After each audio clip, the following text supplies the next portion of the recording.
O que acontece quando um prefeito poderoso decide demolir a casa de uma viúva pobre? Ricardo achou que o seu dinheiro venceria a oração de Beatriz. Mas um carpinteiro misterioso entrou na sala. E o que aconteceu depois deixou toda a cidade em choque. Você não vai acreditar como essa casa permaneceu de pé. O sol forte de Fortaleza castigava a praça central, enquanto o prefeito Ricardo, cercado por seguranças e câmeras, apontava o dedo para Dona Beatriz, uma viúva de 68 anos. Com um sorriso de escárnio, ele jogou os papéis de despejo no chão, afirmando que a pequena casa dela, onde viveu por 45 anos, seria demolida em 48 horas para a construção de um luxuoso shopping center. O progresso não espera por rezas, e o seu Deus não vai salvar este barraco da demolição, gritou ele, enquanto a multidão de curiosos assistia em silêncio, dividida entre o medo e a indiferença. Beatriz, com as mãos trêmulas, mas o olhar sereno, apenas recolheu os papéis do pó, sentindo o peso da humilhação pública. Ao fundo, um homem simples, vestindo uma camisa de linho gasta e carregando uma caixa de ferramentas de madeira, observava a cena encostado em uma palmeira. Ricardo riu alto, limpando o suor da testa com um lenço de seda, sentindo-se invencível diante da fragilidade daquela mulher. A humilhação estava completa, e as máquinas já roncavam na rua lateral, prontas para o serviço. Beatriz não era apenas uma moradora antiga, ela era a alma daquela rua, tendo trabalhado por 3 décadas como enfermeira na Santa Casa de Misericórdia. Após a morte de seu marido, um pescador que se perdeu no mar em 1998, ela transformou sua varanda em um ponto de apoio para crianças pobres, oferecendo reforço escolar e café quente. Cada azulejo pintado à mão em sua fachada contava a história de uma vida de sacrifícios e orações constantes. Ela nunca pediu nada ao governo, vivendo com uma aposentadoria de apenas R$ 1.400, que dividia com os necessitados da paróquia local. Sua dignidade era sua maior posse, construída sobre o alicerce de uma fé que nem a solidão do luto conseguiu abalar. Os vizinhos mais velhos lembravam como ela cuidou de todos durante as epidemias de dengue, nunca fechando a porta para quem batia.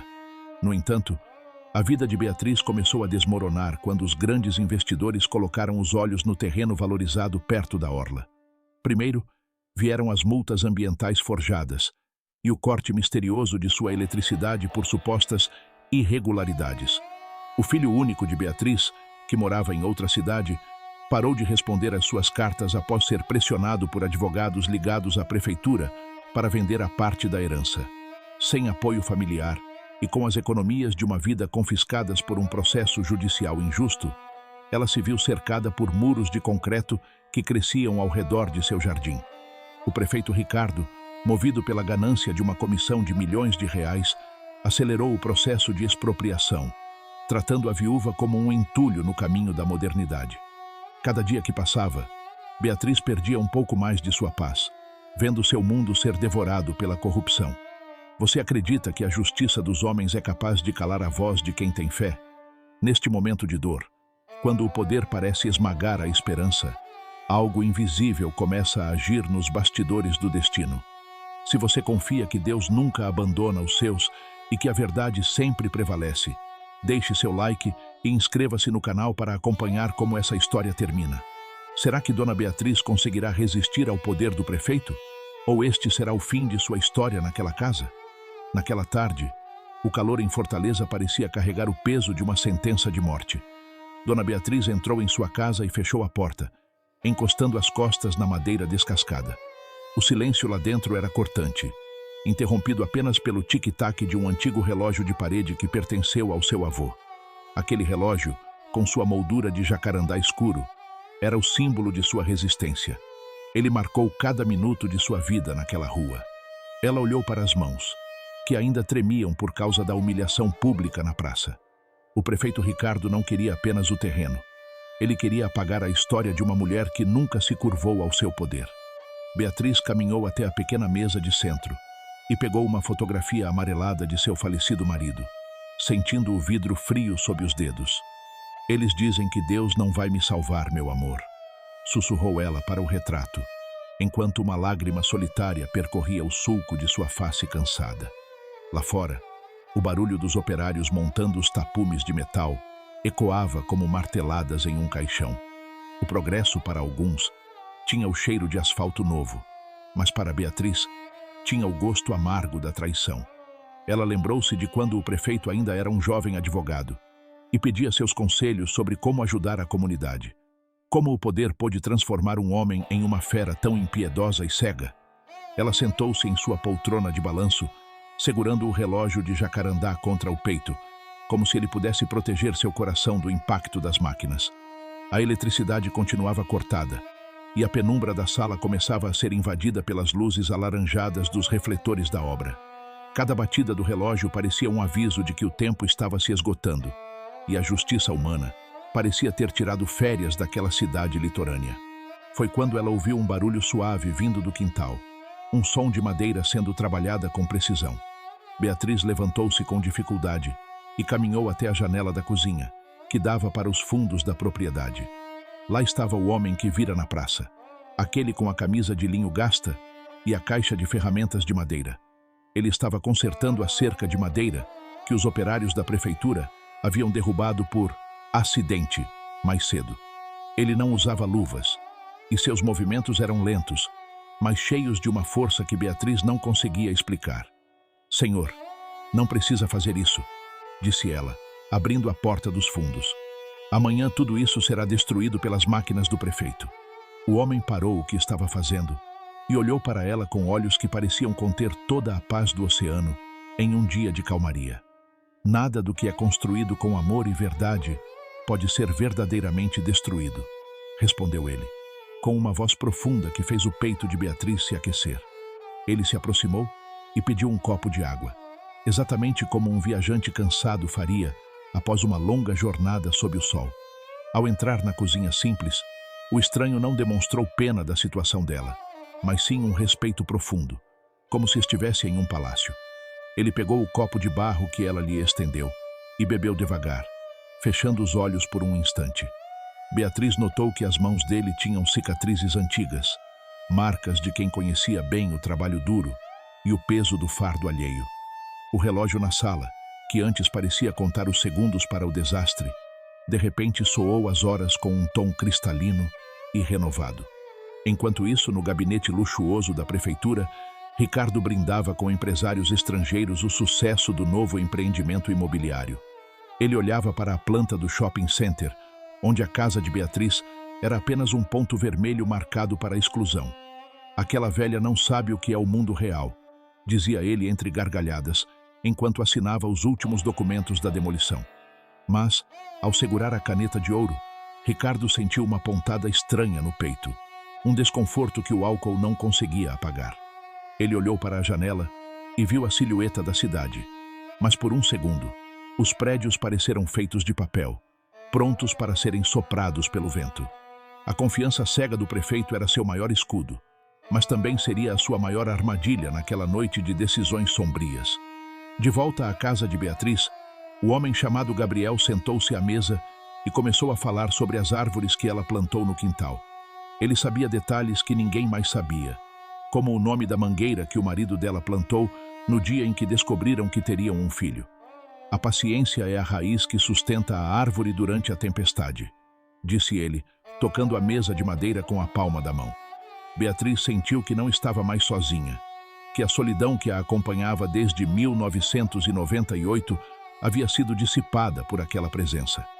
Ela perguntou a Gabriel se ele não tinha medo da polícia ou dos seguranças do prefeito que rondavam o local.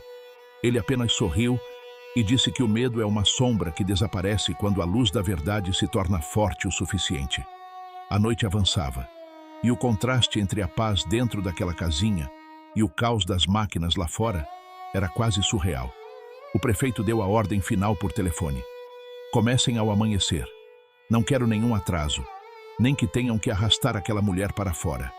Ele desligou o aparelho com força, sentindo uma raiva inexplicável crescer dentro de si contra aquela viúva que se recusava a chorar diante dele.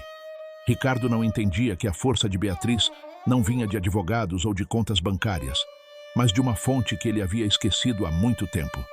Ele se deitou em sua cama, mas o sono fugia dele. substituído por visões de mãos calejadas que pareciam segurar o alicerce de sua própria vida. Dentro da casa, Gabriel ajudou Beatriz a organizar algumas fotos em uma caixa, movendo-se com uma graça natural que acalmava a alma da mulher. Muitas estruturas cairão amanhã, Beatriz, mas não serão as de madeira e tijolo, afirmou ele, olhando fixamente para a porta da frente. O relógio de jacarandá na parede começou a brilhar levemente sob a luz da única vela que Beatriz acendera para economizar. O tempo parecia ter parado naquela sala, criando um refúgio sagrado onde o poder de Ricardo não podia penetrar. A viúva sentiu uma coragem que nunca experimentara antes, uma certeza de que, independentemente do que acontecesse com o telhado sobre sua cabeça, sua dignidade permaneceria intacta. A madrugada trouxe um vento frio do mar, que soprava contra os tapumes da obra, fazendo-os ranger de forma sinistra. Gabriel levantou-se e caminhou até a porta, dizendo que precisava preparar o caminho para o que estava por vir. Ele tocou no ombro de Beatriz, e ela sentiu uma onda de tranquilidade percorrer seu corpo, como se todos os seus fardos tivessem sido levados pela maré. Descanse agora, filha, pois a luz do sol trará a revelação que os orgulhosos não esperam, disse ele antes de sair silenciosamente para a escuridão. Beatriz deitou-se no sofá, abraçada ao seu relógio, e fechou os olhos, confiando naquela promessa silenciosa que ecoava em seu coração. O silêncio da noite esconde segredos que o poder humano não consegue controlar. Quando a ganância tenta derrubar o que a fé construiu, quem você acredita que terá a última palavra? Se você sente que a verdadeira força não está no dinheiro, mas na paz de quem caminha com a verdade, apoie esta história. Deixe seu like e inscreva-se no canal para não perder o momento em que o orgulho do prefeito encontrará o seu limite. Comente abaixo. Você já sentiu a mão de Deus agindo em silêncio na sua vida? O relógio de jacarandá na parede marcou exatamente 4 horas da manhã, quando o silêncio da casa foi quebrado por um som metálico e seco. Do lado de fora, o bater de correntes e o motor diesel de uma escavadeira de grande porte despertaram Dona Beatriz de seu sono leve no sofá. Ela se levantou, sentindo os ossos reclamarem, mas seu coração estava estranhamente calmo, como se uma muralha invisível cercasse sua alma. Ao olhar para a mesa da cozinha, viu que o copo de barro usado por Gabriel estava seco, mas exalava um perfume suave de flores do campo, algo impossível para aquela região árida e poluída pela obra. Ela caminhou até a porta e a abriu, deparando-se com a luz pálida do amanhecer que começava a atingir o céu de Fortaleza. O prefeito Ricardo já estava lá, vestindo um terno cinza impecável, que contrastava com a poeira do canteiro de obras, segurando um megafone com as mãos nervosas.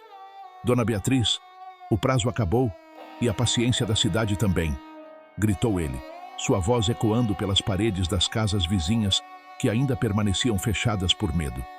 Ele apontou para a enorme máquina amarela que se posicionava diante do jardim de rosas da viúva, cujas pétalas pareciam brilhar sob o orvalho.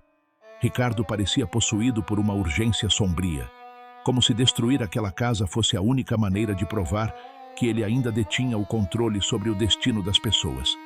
Ele não olhava nos olhos de Beatriz. Seu foco estava no relógio de ouro em seu pulso, contando os segundos para o início da destruição total. Os operários hesitavam, trocando olhares de desconforto, pois muitos ali haviam sido medicados ou alimentados por aquela mulher em tempos de necessidade.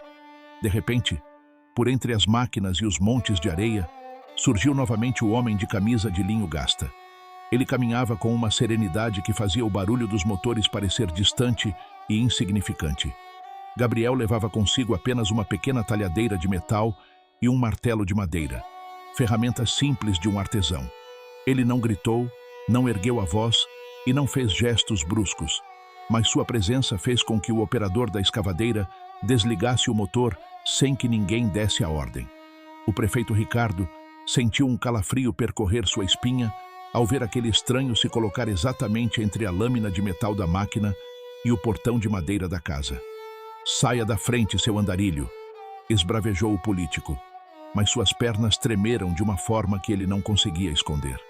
Gabriel olhou para Ricardo com uma compaixão que parecia doer mais do que qualquer insulto, e disse em um tom que todos na rua puderam ouvir: "O que você chama de progresso é apenas o barulho da sua própria queda, Ricardo." O prefeito tentou rir, mas o som saiu como um engasgo seco em sua garganta, e ele ordenou que seus seguranças retirassem o homem à força. No entanto, quando os guardas tentaram se aproximar, sentiram um peso imenso em seus ombros, como se a própria gravidade estivesse impedindo-os de cometer aquela injustiça. Beatriz, observando da varanda, segurou firme o seu relógio de jacarandá, sentindo que cada segundo ali não era mais uma contagem regressiva para a perda, mas um prelúdio para algo eterno. O sol agora subia rapidamente, revelando a face de Gabriel, que parecia refletir a luz de uma maneira que cegava quem tentasse olhar com ódio. Ele se aproximou do prefeito, que recuou até tropeçar em um dos entulhos da própria obra, caindo sentado na terra que ele tanto queria pavimentar com ganância. Gabriel estendeu a mão, não para agredir, mas como quem oferece uma última chance de redenção antes que a verdade se revelasse por completo. Suas mãos estão sujas de tinta e sangue de documentos falsos, mas ainda há tempo de soltar o que não lhe pertence, sussurrou o carpinteiro. O rosto de Ricardo ficou pálido como mármore, e ele sentiu um suor frio escorrer por dentro de seu terno caro, percebendo que aquele homem conhecia os segredos trancados em seu cofre particular. Nesse momento, o silêncio da praça foi cortado pelo som de sirenes, mas não eram as viaturas que o prefeito esperava para remover a viúva. Eram carros pretos com placas oficiais que vinham da capital, trazendo consigo o peso da lei que Ricardo acreditava ter comprado. O oficial que desceu do primeiro veículo não olhou para o prefeito com a reverência habitual, mas com o desprezo de quem acabou de descobrir uma traição profunda contra o povo. Beatriz viu Gabriel sorrir para ela, um sorriso que carregava a promessa de que nenhuma lágrima derramada em oração é esquecida pelo pai. A estrutura de poder que Ricardo construiu estava começando a rachar, não por um terremoto, mas pelo simples peso da verdade que aquele marceneiro trouxera consigo. Você já sentiu que o mal estava vencendo, apenas para descobrir que Deus estava preparando uma reviravolta silenciosa? O que está prestes a acontecer mudará o destino desta cidade para sempre, pois quando o céu decide intervir, nenhum decreto humano pode permanecer de pé. Se você acredita que a justiça divina nunca falha e quer ver o desfecho dessa intervenção poderosa, deixe seu like e inscreva-se no canal agora. Escreva nos comentários Justiça de Deus, se você confia que ele luta as suas batalhas. Enquanto os policiais se aproximavam com pastas cheias de provas colhidas milagrosamente durante a madrugada, Ricardo tentava se levantar, mas suas mãos continuavam presas ao chão, como se as pedras e a terra estivessem cobrando o preço de sua arrogância. Gabriel caminhou de volta para o lado de Beatriz e tocou na moldura da porta de madeira, onde uma pequena rachadura desapareceu instantaneamente sob seus dedos. A casa que abriga o amor não teme o martelo do injusto, disse ele, enquanto o primeiro oficial de justiça abria o documento de prisão preventiva. O shopping center, que era o sonho de consumo de um homem ganancioso, acabava de se tornar o palco de sua maior vergonha pública, diante de todos os cidadãos que ele um dia humilhou. Beatriz sentiu uma paz profunda, não porque seu inimigo estava caindo, mas porque sua fé havia sido honrada da maneira mais pura possível. Ela olhou para o relógio em suas mãos e percebeu que ele havia parado exatamente no momento em que a polícia chegou, como se o tempo da prova tivesse acabado e o tempo da graça tivesse começado. O sol de Fortaleza brilhava agora com uma intensidade nova, iluminando cada detalhe da camisa de linho de Gabriel, que parecia brilhar mais do que as joias de Ricardo.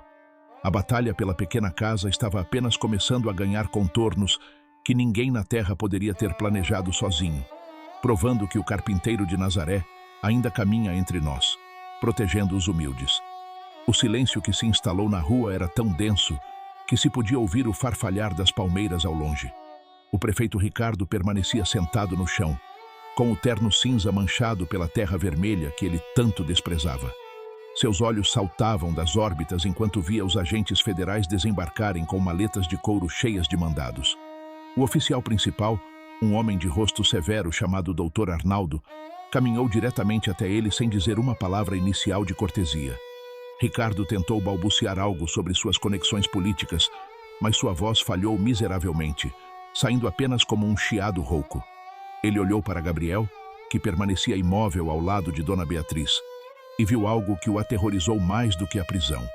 Gabriel não o olhava com ódio, mas com uma transparência que parecia refletir cada mentira contada em sua vida.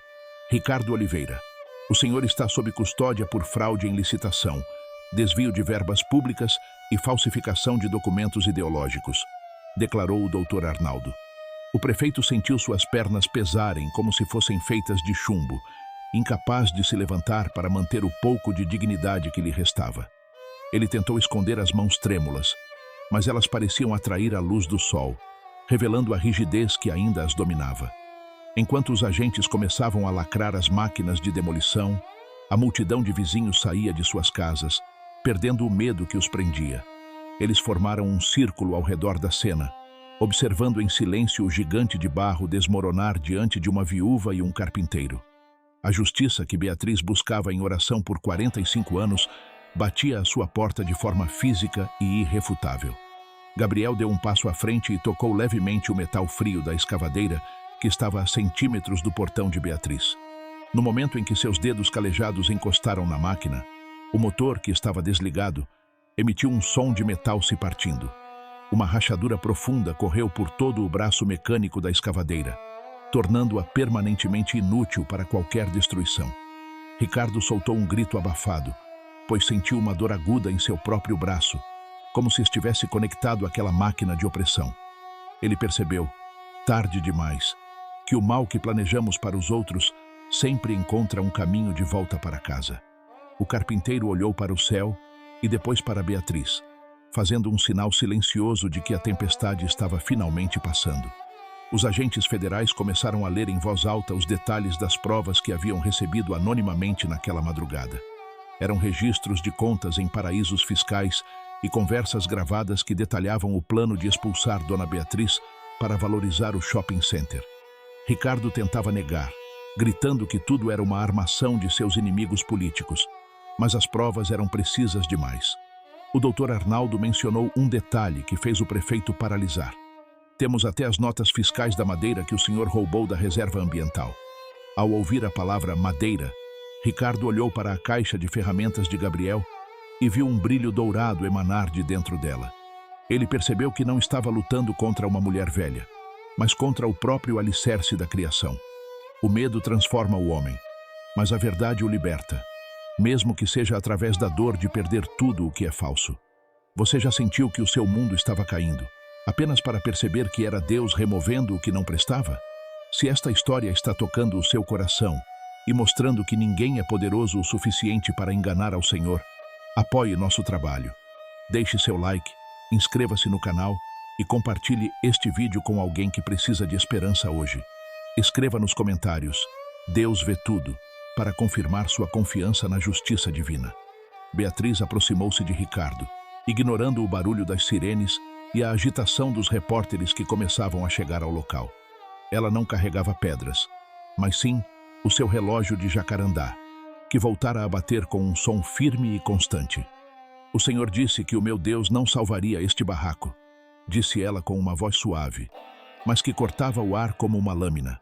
Mas veja, o Senhor é quem está sem teto para sua honra agora, enquanto minha casa continua de pé. Ricardo baixou a cabeça, as lágrimas de humilhação começando a lavar a poeira de seu rosto, mas seu coração ainda lutava contra a entrega. Ele não conseguia entender como um homem simples como Gabriel possuía tanta autoridade sem ter um único centavo no bolso. Gabriel caminhou até o centro da rua e começou a desenhar algo na areia com a ponta de sua ferramenta de madeira. À medida que ele desenhava, as pessoas sentiam uma paz inexplicável, e o ódio que sentiam pelo prefeito começava a se transformar em uma reflexão profunda. Os operários da obra, antes prontos para destruir, agora ajudavam os agentes federais a carregar os arquivos de prova com um zelo inesperado.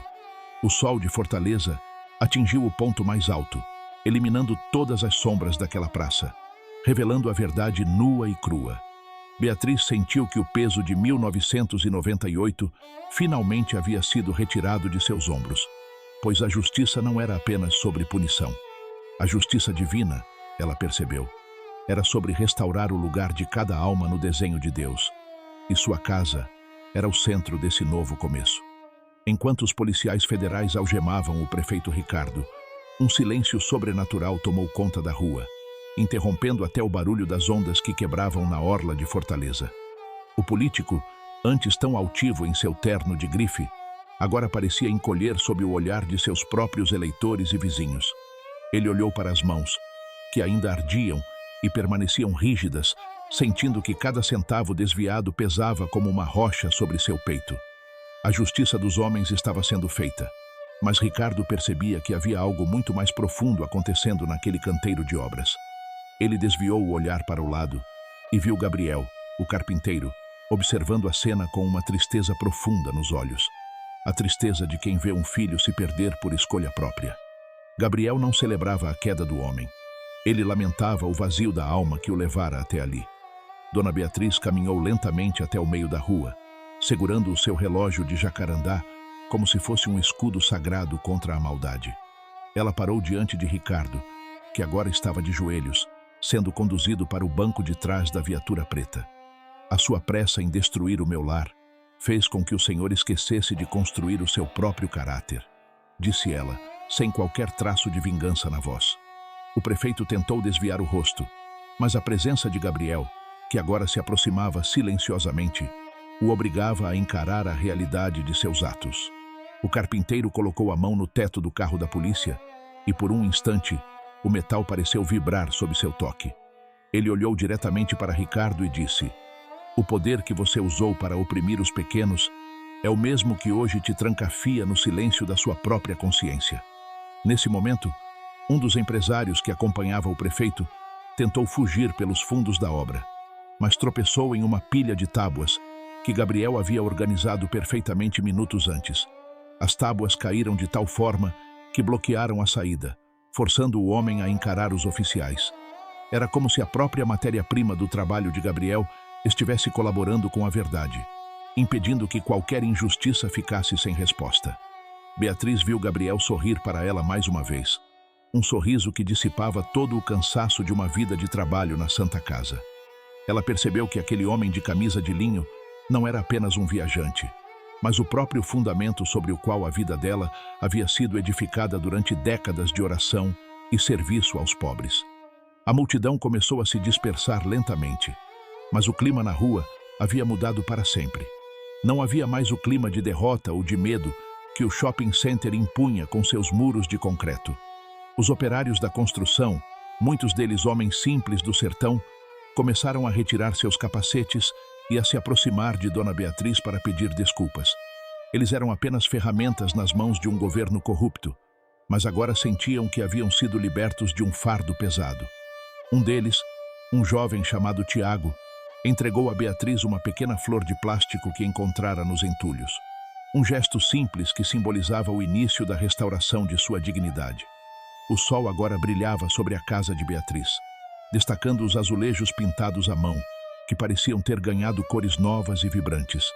Você já se sentiu pequeno diante dos gigantes deste mundo, esquecendo que quem te sustenta é o Criador de todas as coisas? A queda dos orgulhosos é apenas uma questão de tempo, quando a verdade decide caminhar à luz do dia. Se você acredita que nenhuma estrutura de maldade pode resistir ao toque da justiça divina e quer ver como a vida de Beatriz floresceu após essa tempestade, deixe seu like e inscreva-se no canal. Compartilhe esta história para que outros saibam que a fé move montanhas de corrupção. Escreva nos comentários: "Deus é meu refúgio", se você também confia no seu cuidado. Ricardo, dentro da viatura, sentiu o carro começar a se mover, mas seus olhos ficaram fixos em Gabriel até que ele desaparecesse na curva da rua. O prefeito percebeu que a rigidez de suas mãos começou a ceder apenas quando ele admitiu mentalmente que havia errado contra aquela viúva. A dor física era um reflexo da dor de sua alma, uma lição que o luxo nunca pôde lhe ensinar. Ele viu a casa de Beatriz diminuir no retrovisor, mas a imagem daquele carpinteiro permaneceria gravada em sua mente como um aviso eterno de que a verdadeira autoridade não vem de decretos, mas do serviço. O shopping center nunca seria construído ali, pois o solo agora pertencia à paz que Beatriz cultivara com tanta paciência e fé. Gabriel voltou para perto de Beatriz e ajudou-a a recolocar o relógio de jacarandá no prego original na parede da sala. As horas agora correm a seu favor, Beatriz, pois você soube esperar no tempo que não é o dos homens, afirmou ele com sua voz melódica. A viúva sentiu que sua casa não era mais apenas uma construção de tijolos, mas um santuário onde a presença de Deus era palpável como o ar que respirava. Ela ofereceu a Gabriel o resto do pão que tinha, e enquanto comiam juntos na varanda, o mundo lá fora parecia recomeçar com uma pureza que Fortaleza não via há muito tempo. A história da demolição cancelada logo percorreria todo o estado, tornando-se um testemunho vivo de que o invisível governa o visível com mãos de carpinteiro. As semanas que se seguiram à prisão do prefeito Ricardo transformaram a rua de Dona Beatriz em um canteiro de restauração, mas não daquela imposta por máquinas e asfalto. O silêncio hostil dos tratores foi substituído pelo som de martelos batendo com propósito e conversas baixas de vizinhos que agora se atreviam a cruzar o portão da viúva sem medo de represálias.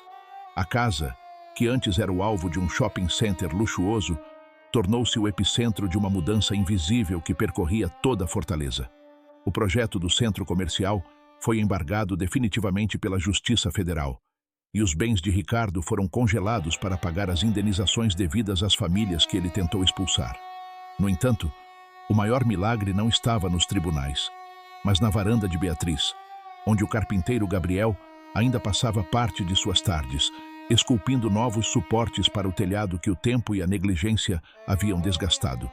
Beatriz sentava-se ao lado dele, observando como cada movimento de suas mãos calejadas trazia vida à madeira morta. Ela percebeu que Gabriel não usava plantas arquitetônicas ou medidas complexas. Ele simplesmente tocava a fibra da madeira e sabia exatamente onde desbastar. Você trabalha como se conhecesse a alma de cada árvore, Gabriel, comentou ela, servindo-lhe um café fresco feito com os grãos que os vizinhos agora traziam em abundância. O carpinteiro sorriu, limpando a serragem da camisa de linho que, curiosamente, parecia nunca se sujar permanentemente. A madeira apenas obedece a quem a entende com paciência, Beatriz.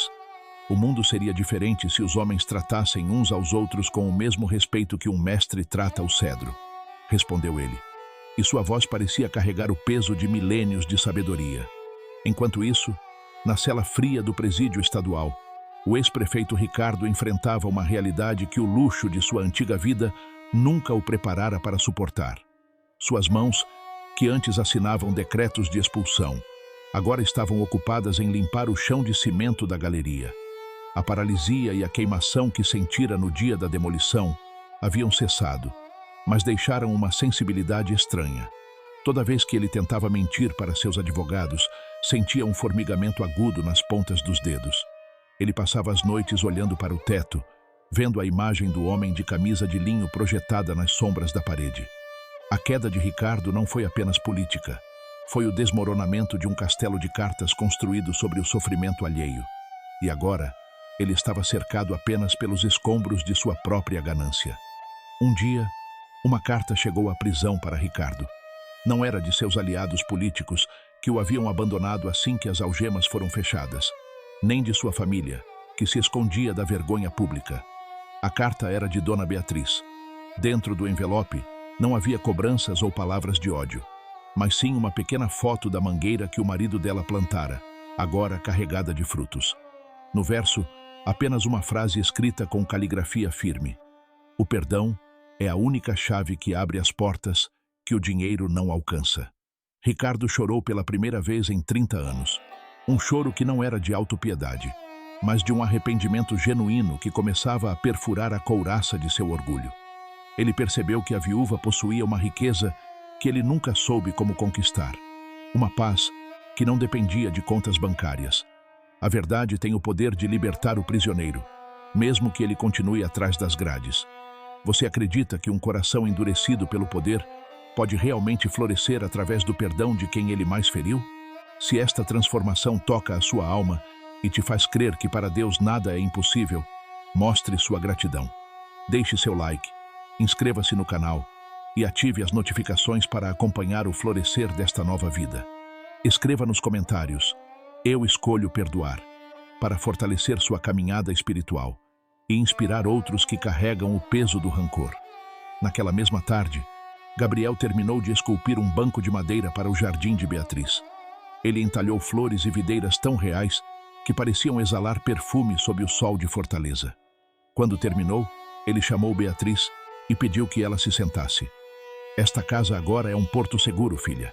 Muitas almas cansadas virão buscar sombra aqui, e você deve estar pronta para recebê-las, disse ele, entregando-lhe uma pequena chave de madeira que ele mesmo fizera. Beatriz sentiu um calor reconfortante emanar do objeto, como se a chave carregasse a própria autoridade do carpinteiro sobre aquele lugar. Ela olhou para Gabriel e viu por um breve segundo as marcas em seus pulsos brilharem com uma luz suave. Mas quando piscou, ele já estava recolhendo suas ferramentas com a simplicidade de sempre. Os dias de isolamento de Beatriz haviam acabado. Agora, crianças da vizinhança vinham para ouvir as histórias que ela contava no banco de madeira. E o filho dela, que havia se afastado por pressão dos advogados, voltou para casa pedindo perdão de joelhos. O amor que Gabriel semeou através de sua presença silenciosa estava colhendo frutos em cada esquina daquela rua. A estrutura corrupta da prefeitura foi substituída por uma administração mais transparente, sob o olhar atento de cidadãos que aprenderam com uma viúva que a fé e a paciência são as armas mais poderosas contra a injustiça. A pequena casa de azulejos pintados à mão tornou-se um símbolo de resistência pacífica, provando que o carpinteiro de Nazaré nunca parou de construir pontes onde o mundo só vê muros. Gabriel anunciou que sua jornada ali estava chegando ao fim, pois havia outros móveis quebrados e casas em ruínas, que precisavam de seu toque em outros cantos da terra. Beatriz sentiu uma pontada de tristeza, mas entendeu que ele não pertencia apenas a ela, mas a todos os aflitos. Ele não partiu em uma carruagem ou com alarde. Simplesmente caminhou pela rua em direção ao horizonte, onde o sol se punha sobre o mar. Beatriz ficou na varanda, segurando sua chave de madeira, vendo-o diminuir na distância. Ela sabia que, embora ele não estivesse mais fisicamente presente, o cheiro de cedro fresco e a paz que ele trouxe seriam o alicerce eterno de seu lar. O tempo dos homens podia passar, mas o que o marceneiro divino consertou, ninguém jamais voltaria a quebrar. O tempo em Fortaleza passou a correr com a suavidade das marés calmas, e a casa de Dona Beatriz tornou-se um refúgio para quem buscava mais do que apenas abrigo. Meses após a partida de Gabriel, o local foi oficialmente rebatizado pela vizinhança como a Casa da Esperança. Beatriz, agora com 70 anos, sentava-se todas as manhãs no banco de madeira entalhado, segurando o seu relógio de jacarandá, que nunca mais atrasou um segundo sequer. O símbolo de sua resistência agora era o centro de reuniões onde se discutiam melhorias para a comunidade, sem a sombra do medo ou da corrupção que antes dominava o bairro. A viúva mantinha a porta sempre aberta, e o perfume de cedro fresco que Gabriel deixara para trás parecia se renovar a cada novo visitante que entrava com o coração pesado e saía com um sorriso. Em uma tarde de sol brando, um homem de aparência humilde e roupas simples parou diante do portão de Beatriz. Ele carregava uma pequena trouxa e tinha o rosto marcado pelo sol, mas seus olhos transmitiam uma paz que Beatriz reconheceria em qualquer lugar. Era Ricardo, o ex-prefeito. Ele havia cumprido sua pena inicial e, após ter seus bens confiscados pela justiça para reparar os danos causados, não tinha para onde ir. Ele não veio com câmeras ou seguranças, veio apenas com o peso de sua consciência e o desejo de pedir perdão pessoalmente. Ricardo não conseguia olhar para a casa sem lembrar da dor que tentou causar, mas a visão de Beatriz cuidando de suas flores o fez cair de joelhos ainda na calçada, com as mãos espalmadas no chão que ele um dia quis cobrir de concreto. Beatriz levantou-se do banco e caminhou até o portão com a mesma dignidade que manteve no dia da tentativa de despejo. Ela não disse palavras de acusação. Apenas abriu o portão de madeira que Gabriel havia consertado e estendeu a mão para o homem que a humilhara. O chão da justiça divina é firme, Ricardo, mas ele também é fértil para quem decide plantar a semente do arrependimento, disse ela suavemente. Ricardo chorou silenciosamente, sentindo que a rigidez que outrora paralisou suas mãos havia sido substituída por uma fraqueza necessária, a fraqueza que precede a verdadeira força da alma. Ele entrou na casa não como um governante, mas como um aprendiz da vida, aceitando o copo de água que Beatriz lhe ofereceu com a mesma simplicidade que ela oferecera ao carpinteiro. A transformação de Ricardo tornou-se o maior testemunho daquela rua, superando até a queda das estruturas políticas corruptas. Ele começou a trabalhar como voluntário na Casa da Esperança, limpando o jardim e ajudando na manutenção básica que Beatriz já não conseguia fazer sozinha. Ele descobriu que a verdadeira felicidade não estava nas comissões de milhões de reais, mas no agradecimento sincero de uma criança que recebia um lanche ou de um idoso que encontrava companhia. O orgulho que antes o cegava fora lavado pelas lágrimas de humilhação e reconstruído através do serviço humilde. A cidade assistia atônita ao homem que queria destruir o lar de uma viúva, tornar-se o guardião do legado de paz que ela e o carpinteiro estabeleceram naquela terra. Você acredita que até o coração mais endurecido pelo poder pode ser quebrado pela força do perdão e do amor incondicional? No silêncio de uma decisão justa, vidas inteiras podem ser restauradas para a glória do Criador. Se esta história de redenção e limites restaurados toca o seu coração, não deixe de apoiar nossa missão de espalhar esperança. Deixe seu like, inscreva-se no canal e ative o sininho para receber as próximas histórias de fé. Comente abaixo a palavra redenção, se você acredita que Deus pode transformar qualquer deserto em um jardim florescente. Naquela noite, Beatriz sentou-se sozinha na varanda e olhou para as estrelas que brilhavam sobre o oceano. Ela sentiu uma presença familiar ao seu lado, embora não visse ninguém fisicamente. O relógio de jacarandá na parede da sala emitiu um brilho suave e dourado por um breve instante. Ela sabia que Gabriel, ou aquele que usava o nome de Gabriel, ainda vigiava sua casa e todas as vidas que ali foram tocadas. A justiça não era apenas sobre punir o erro, mas sobre restaurar a ordem divina no coração dos homens. Beatriz fechou os olhos e agradeceu, sabendo que sua casa de azulejos pintados à mão era agora um monumento eterno à paciência e à fidelidade. Um lugar onde o céu e a terra se encontravam em cada gesto de carinho. A Casa da Esperança continuou a crescer, tornando-se um centro de artesanato e marcenaria para os jovens da periferia de Fortaleza.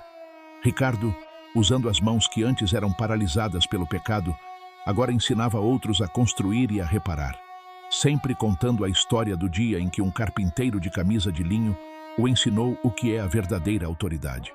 Beatriz permanecia ali, como o alicerce silencioso de tudo, provando que a presença de Cristo se manifesta nas pequenas escolhas diárias e na coragem de permanecer em pé quando o mundo tenta te derrubar.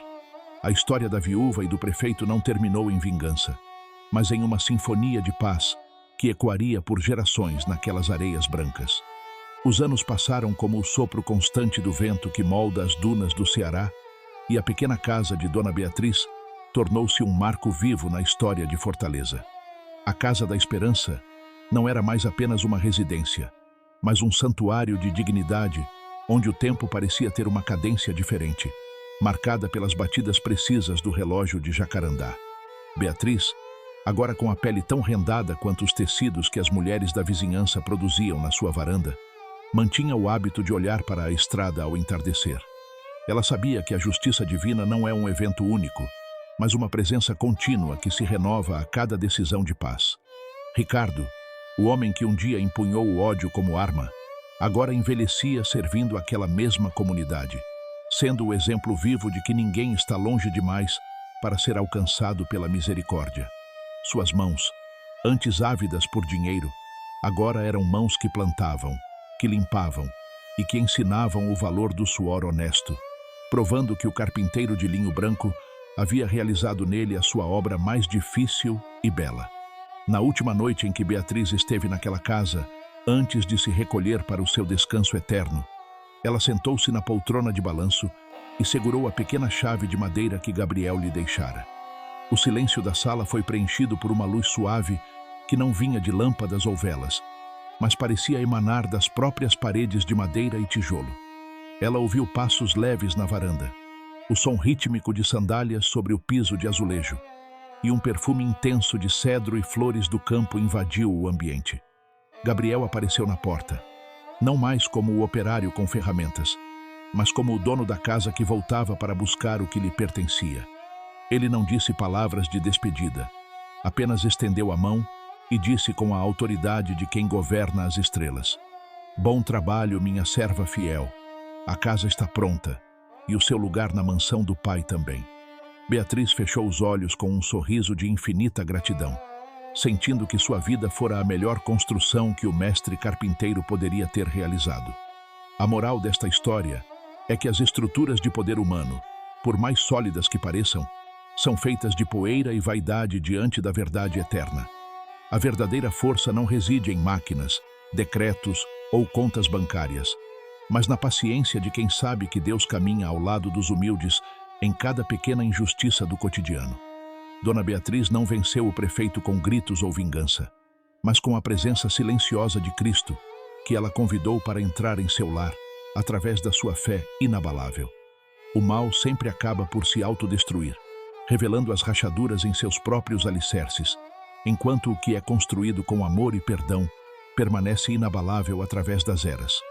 O segredo da vitória não é lutar com as mãos, mas entregar o coração, aquele que sabe transformar um canteiro de obras em um jardim de milagres, e uma viúva humilhada em uma rainha da esperança. Se esta história tocou a sua alma e lembrou que Deus está atento a cada lágrima e a cada injustiça que você enfrenta, não guarde essa semente apenas para si. A presença de Cristo se manifesta quando compartilhamos a luz da verdade com aqueles que ainda caminham na escuridão do desespero. Se você crê que a justiça divina agirá em seu favor no tempo certo e que nenhum mal contra a sua casa prosperará, apoie este canal para que mais vidas sejam transformadas. Deixe o seu like, inscreva-se na nossa comunidade de fé e escreva nos comentários a palavra vitória, selando a sua confiança no agir silencioso do Senhor. Que a paz que Beatriz encontrou em sua pequena casa de Fortaleza habite o seu coração hoje e sempre, lembrando que o carpinteiro de Nazaré ainda está batendo à sua porta.